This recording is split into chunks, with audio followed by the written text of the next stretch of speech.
the most extraordinary miracle that happens to the human race is that we spend the whole of our lives not really thinking what it's going to be like to be old. Brigid Keenan was the youngest ever fashion editor of the Sunday Times in the 1960s, just as fashion was for the first time being created for the young. Then she met the love of her life, Alan Waddams, a career diplomat, and gave up her dream job to become, in her words, a trailing spouse. She set up home in 7 countries, including Syria and Ethiopia, writing up the highs and lows as a reluctant expat and traveller in a series of 3 hilarious memoirs published in her so-called retirement. A mother of 2 grown-up children, she lives between France, London and Somerset, where she has created a beautiful hotel, number 1 Bruton, with her son-in-law and daughter. I'm so happy to pin down the indefatigable life force that is Brigid Keenan for lunch at Auriens.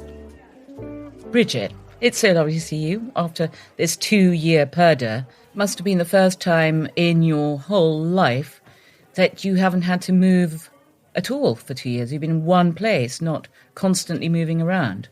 That's true, yes. But since retirement, we have been more or less moving just between London and Somerset, where my husband's family lived. And, that's better than not moving anywhere. But nowadays, we come up to London to go to the doctor or go to the eye specialist. In the old days, we used to come up to London to meet friends and go to the theatre. Like slightly less glamorous then. Yes. So you now are in your 80s, in your early 80s, and you talk about retirement, but actually it has been in retirement that you've had this extraordinary, flourishing writing career. I know you were writing back in the 70s. You were writing books and still writing for the various columns that you had. But now you've written 4 memoirs, is it? I've written 7 books altogether. Yeah. And one of them, the most successful book I wrote, came about, later in life. Because my husband, I married a diplomat.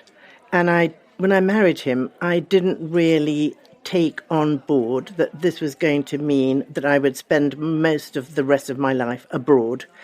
I was fashion editor at Sunday Times. Youngest ever editor, fashion editor, I think. Yes, and I had a marvellous job. I absolutely loved it. And then I met this man, and I fell in love, and he was always living abroad. But I never made the connection that I would have to go and live abroad as well. And I found it extremely difficult at the beginning. I really did. Because I left school at 16 and I went to a finishing school in France. But when that was over, I went to work. And I had the most extraordinary good luck because I went as a temporary secretary to an office of a provincial newspaper in London, the Northern Echo. And then I was promoted to the fashion pages to help write captions and things. And then from there, I was recruited by the Sunday Times to be an assistant to the young fashion editor. And she got ill, and the editor gave me her job on a very temporary basis. He said, you have to do the page for a week or 2, and then we'll find somebody to replace you. It was make or break. That was your lucky break. That was my lucky. I mean, it was like a Hollywood film. I was just amazingly lucky. And then I made it work, and he didn't get somebody to replace me. You became invaluable.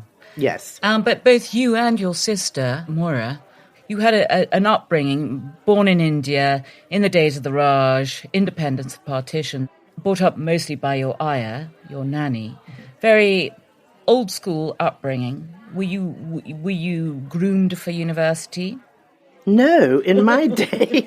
No, girls didn't go to university in my day. Exactly. Not a career girl was a dirty word. Oh, yes. I remember a friend of my mother's saying something to me like, oh, it sounds as if you're a bit of a career girl. You have to watch out, men don't like that.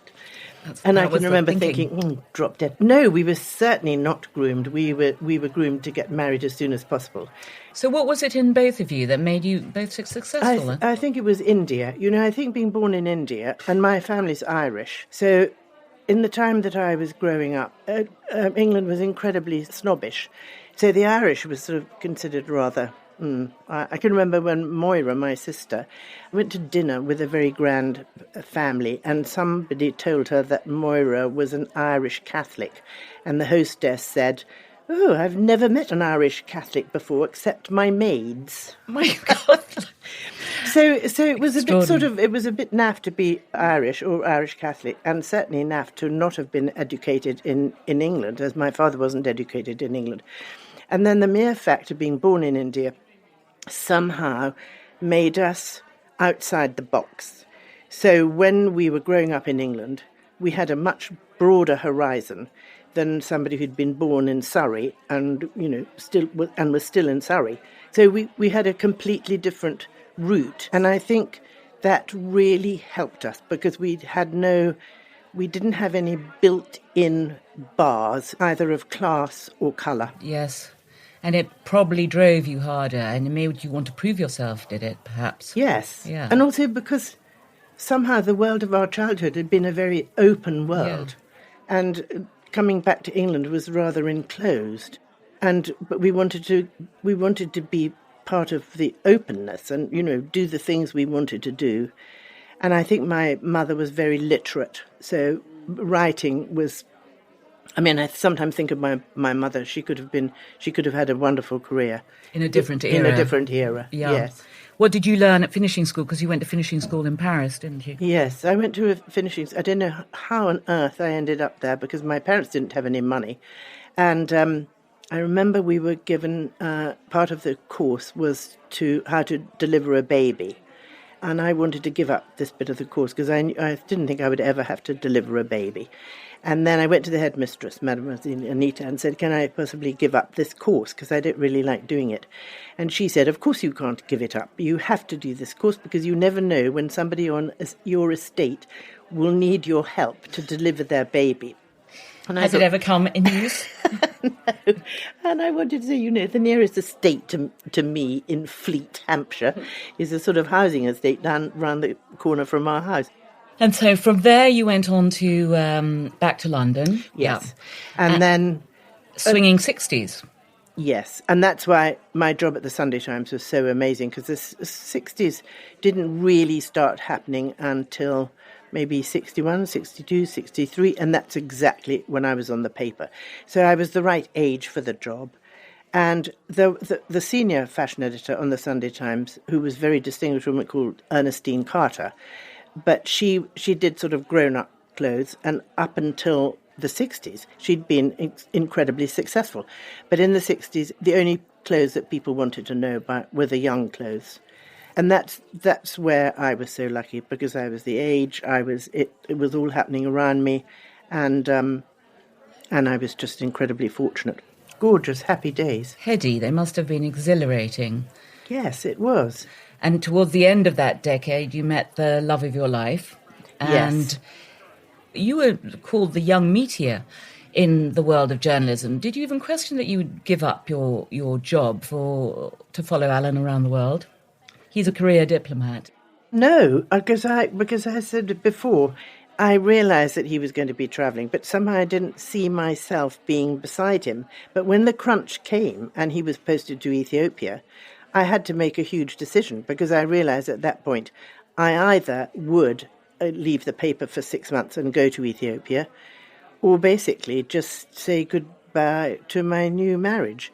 So I went to Ethiopia, and then it was all very extraordinary, because that year, 1973, there was a huge famine in Ethiopia.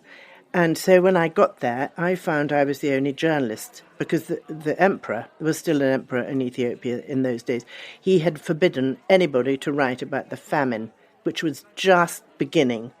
And so there were no journalists there, and the only people who could do anything about the famine was somebody from Oxfam and me. And so I'd kind of stumbled onto a huge story. And being a journalist, because once you're a journalist, you are always a journalist. And people are always teasing me because I see stories everywhere. Everything's grist to your mill, isn't it? Yes, and so I hear somebody telling me about their life, and I think, my God, what an incredible story, because I love stories. Anyway, Ethiopia was more than an incredible story. So I started following the missionaries and going to their meetings because they were the only people who really knew what was happening. And then Alan was called by the British ambassador, who said, "It's come to my attention that your wife is going to these meetings and is planning to write something about the famine." And he said, "I have to forbid your wife from writing the story because it will just get our whole mission in Ethiopia into trouble." So Alan bravely said, "You can't forbid my wife from doing anything because she's an independent person." Good for Alan. And she does whatever she wants to do. So I was very proud about that. And he said, "But I've heard what you say, and we'll discuss it." And then we left. And then as we left the office, Alan said, "Write the story, Bridge," in a very loud voice. And I did try and write the story. Yes. And then after that, Sunday Times asked me to write lots of things about the famine. And so you never really looked back. You always wrote whichever posting you were in. And you went 7 or 8 different countries, didn't you, after that? Yes, I did. But sometimes it wasn't very easy. So we were posted for 6 years to Syria. And there were all sorts of stories. And one of them was that it was sort of at the round of the time of problems in Russia and the end of the Soviet Union. And one of the stories was that a lot of Russian ballerinas were becoming belly dancers in the Middle East. And there were quite a few of them in Damascus. So I was going to write that story. I mean, it wasn't a major story, but it was quite a sweet story. Yeah. And then the moral police said I couldn't write that story. How did they know you were writing that? Because I suppose they follow you around. I think, yes, and I think we were followed around and the phones were tapped. And if at one stage we said to our driver, "We know that you have to report on us and everybody in the office has to report on us."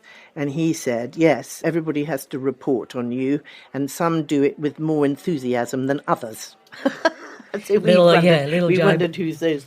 And when you wanted to tell Alan a secret or when you wanted to say something in private, did you have a little space where you could go? Did you have to go outside and talk to each other on a bench? Yeah, we'd go in the garden. Really? And talk, yes. Because you knew every room was bugged, yeah. I'm not sure if every room was bugged, but you couldn't really take the chance. The secret police were incredibly powerful. It was a bad regime. Do you think of all your postings? I know you went to West Africa, you went to Grenada, didn't you? Or Barbados, rather. Trinidad, Barbados, India, Nepal, Kazakhstan.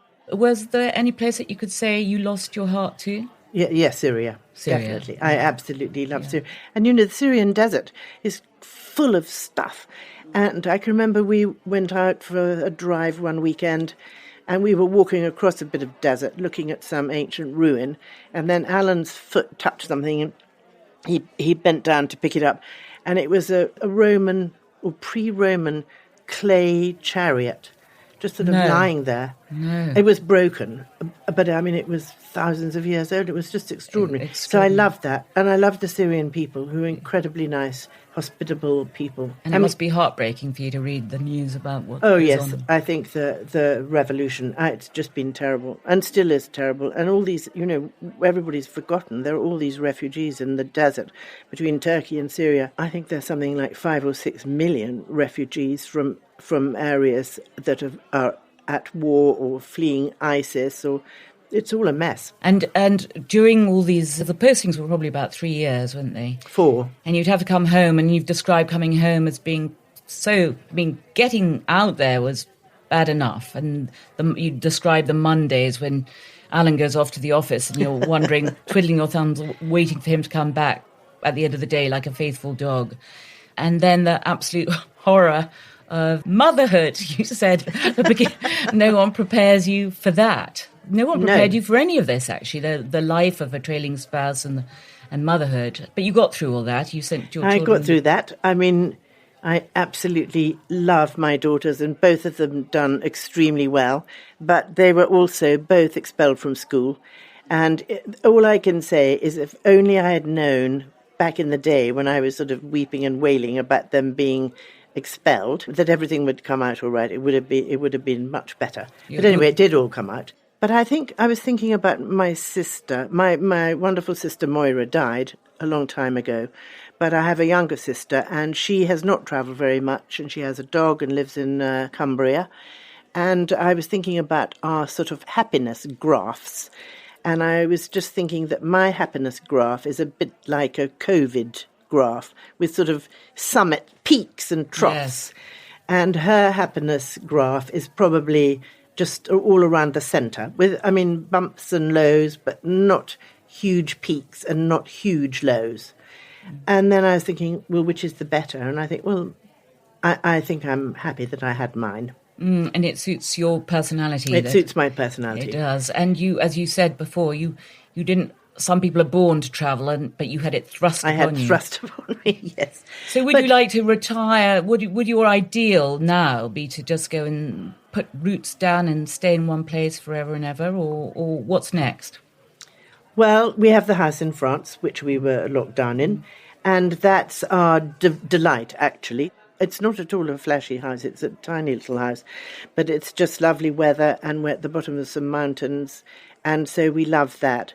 And we're hoping to pick up our visits to India, because we have regularly, since Alan retired, we've regularly gone back to India, usually because of the Jaipur Literature Festival. Yes, that you speak at a lot. Yes, I've spoken a lot there. And I had a wonderful thing there because I was on a panel with Stephen Fry, and I'd remembered the day before that it was an extraordinary thing that I could remember how to say Little Miss Muffet, which I learnt in Hindi when I was a child, but I couldn't remember my car number plate. And so I was saying this at this panel conversation to Stephen Fry, and he said, "Can you still remember? Can you recite Little Miss Muffet in Hindi for us today?" And I did. And I think there were something like 4,000 people in the audience, and they all cheered. So we'll probably go back to Jaipur, and I will probably go because my book, I wanted to say earlier that sometimes going to a really awful posting, or what seems like an awful posting, can have very good results, because when I was in my 60s, we were posted to Kazakhstan, and Kazakhstan is a huge country. It's bigger than the whole of Europe put together, with a bit more added. But it's also a country of nomads, so there are no old buildings, and there's nothing really to look at. And we went there from Syria, so from the Syrian desert with Roman bits lying in the sand to a place where there was nothing old, it was a terrible shock. And I just thought, what am I going to do? I'm going to die of boredom, because I can't sit and do nothing. And then I had vaguely kept a diary all my life, but my diary was in a plastic bag because it was all written on the back of envelopes. Yes, or train tickets and things. So I just laid out the diary, and then I didn't have much motivation to do this book. And then we were asked to a diplomatic party, and the ambassador for Romania's wife was there. And it turned out that she was very, very, very unhappy because she'd only just gone to Kazakhstan. She was a doctor in Romania, but she couldn't practice in Kazakhstan. And she came up to me and said, "You're old and you've been doing this for years, but just give me advice. Should I leave my husband right now and get on with my own life, or should I stay with him? Tell me, what should I do?" And I said, "Oh my God, I don't know. I honestly didn't know what she should do. How to answer, yeah. Because I'd only just gone to Kazakhstan at that stage, so I was going through my crying period. And so I said, "Listen, give me time. I have to work it out, and I'll give you the answer when I've worked it out."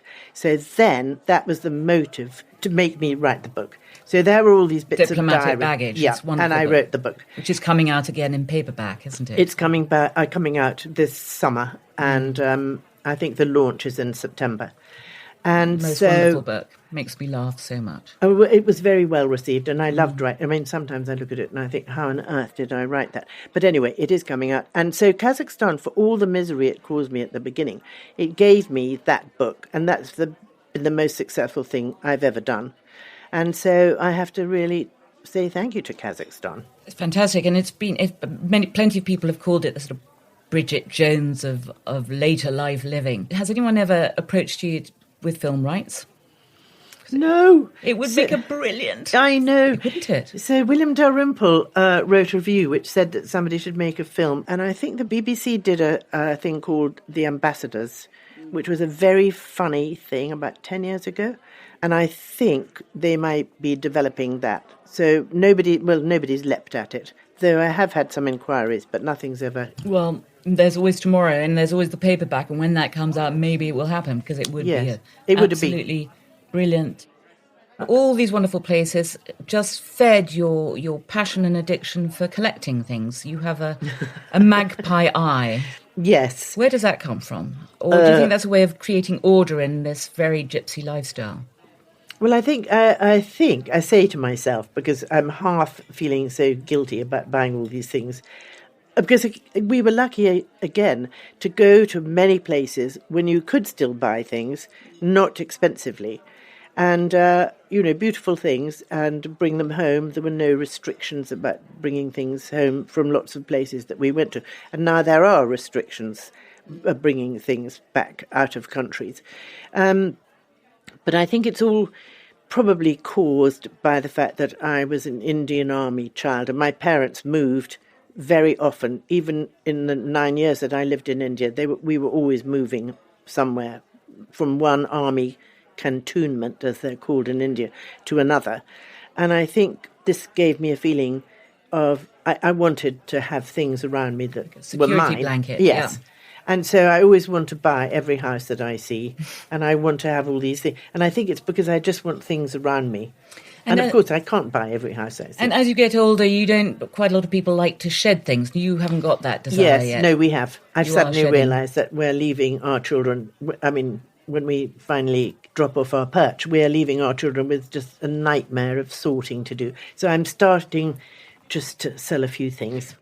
So in your interior style, in your collections and your interior style, and in fact your writing style is full of colour. You're attracted to colour. Yes, I love colour. It's so interesting that you're so attracted to colour, but you always wear black. Tell me about that. There's a very good reason for it. When I was still a fashion editor, I think in the 70s, I was a hippie. I had millions and millions of beads around my neck and all that, and I had lots of colour. And then the Telegraph said they would like to do something on my clothes. So they sent a photographer, and oh my God, I can just remember it so clearly. And so for the picture, I dressed up in all my best, most colourful things, and I had a little hat on my head, a sort of little pillbox which was embroidered, and then a big shawl around my shoulders which was in something like dark, shocking pink, and lots of colour everywhere. And then the photograph seemed to be taken with a fisheye lens, and it was in black and white. So the shawl round my shoulders made me look as if I had a hunchback, and I just looked utterly terrible. I didn't see the paper, and my sister, I couldn't get the paper that day. I don't know, in Somerset it's not always easy to get the paper. And then my younger sister, rang me up, and she had a sort of gloating sound in her voice, and she said, "Have you seen the Telegraph today?" And I said, "No, I can't get hold of it." And she said, "I don't think you're going to like the picture very much." And when I saw the picture, I nearly had a fit. It was the worst picture of any human being that's ever been taken.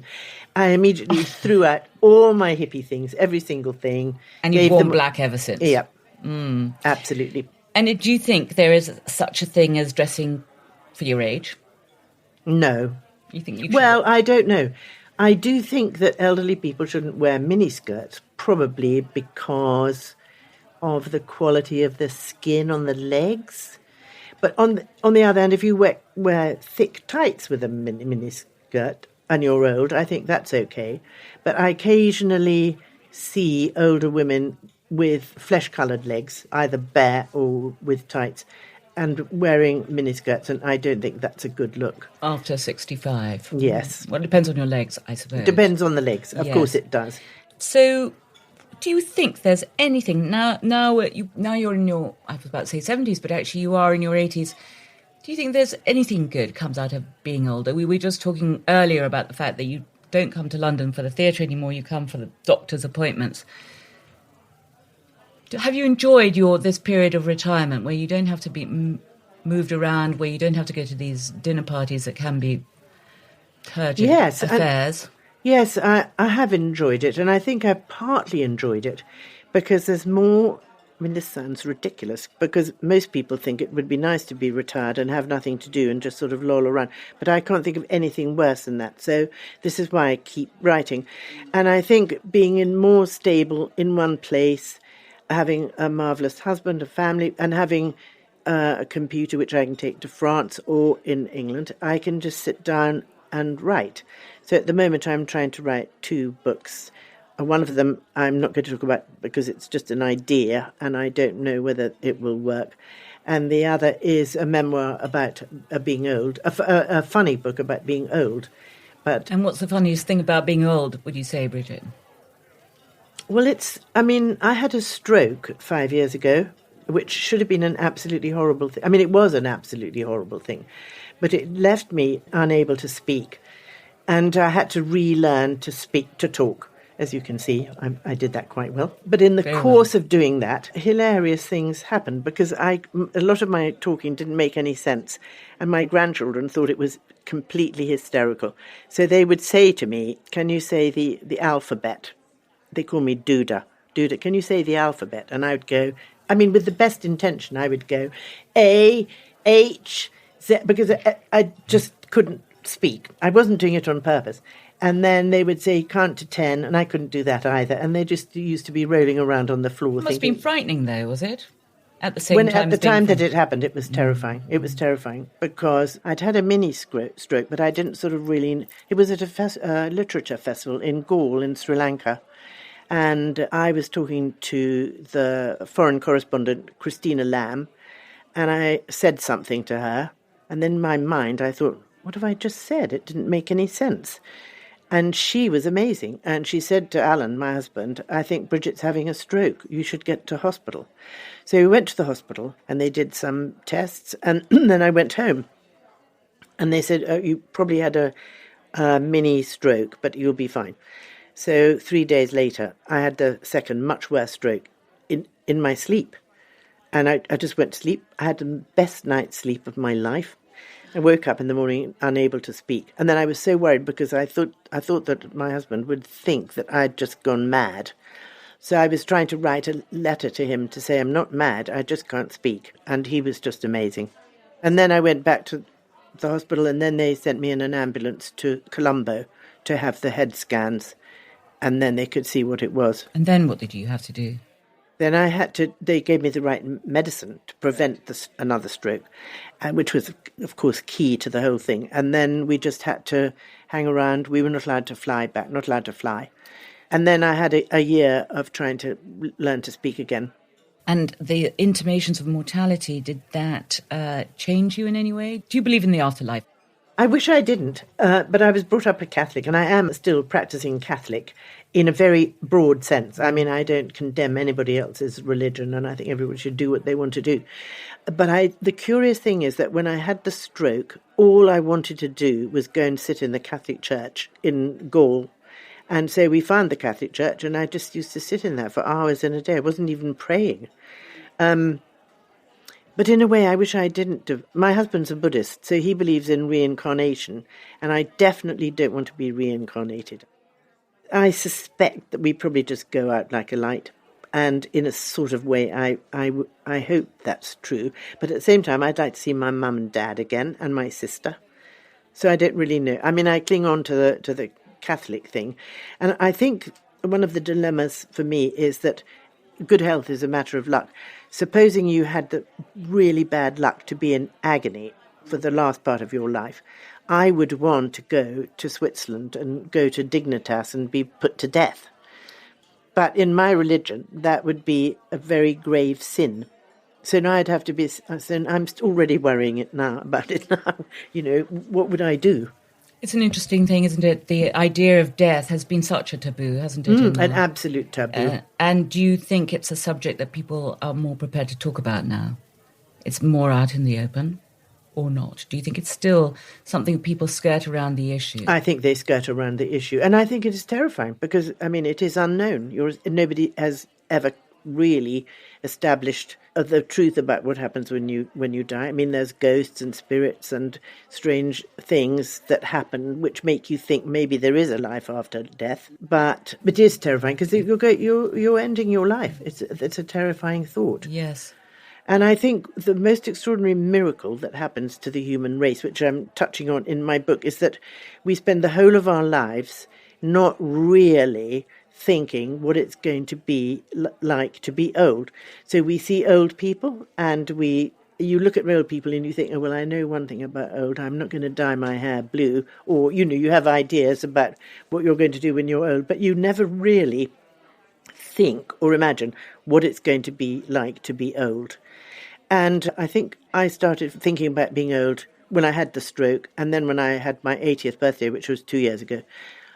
And then you start thinking about what it's, how to be in your old age. Well, I hope that we can redress that with a podcast like this one, where we are thinking about what it's like to be later life when youth is gone. And then I think that what I know several people whose husbands have died, and they have either fallen apart and died very soon after because they can't cope with being on their own. And then I know people whose husbands have died and they've coped marvellously well. I don't know what is the secret. I don't know how I would cope with my husband died. How important is it to leave a legacy of some kind? Do you think about that, or is it enough that you remain in the hearts of the people who loved you? Yeah, that's enough for me. Yes. Yes, it is. Well, Brigid, I don't think your light is going to be put out anytime soon. You're as effervescent as ever, and I really thank you for coming on this podcast and talking to me. Thank you very much for inviting me. I've loved every minute. Thank you. I've loved every minute. Could chat forever.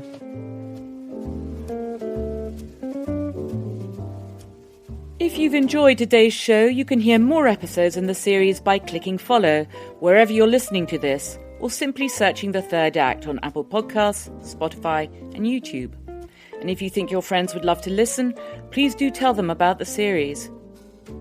This episode was produced by Pete Norton and made possible by Auriens, luxurious residences that are redefining later living in the heart of Chelsea. I'm Catherine Fairweather, and I'll see you back next week for another episode of The Third Act. Well, I'm going to make you recite it now, Brigid. Can you recite Little Miss Muffet in Hindi? I hope I can remember it. Yes, it goes something like this. Muffety mai, dood malai, ekbara gaspa baita. Ekbara makari, sari ko pakari, bagya muffety mai. Excellent. Brilliant.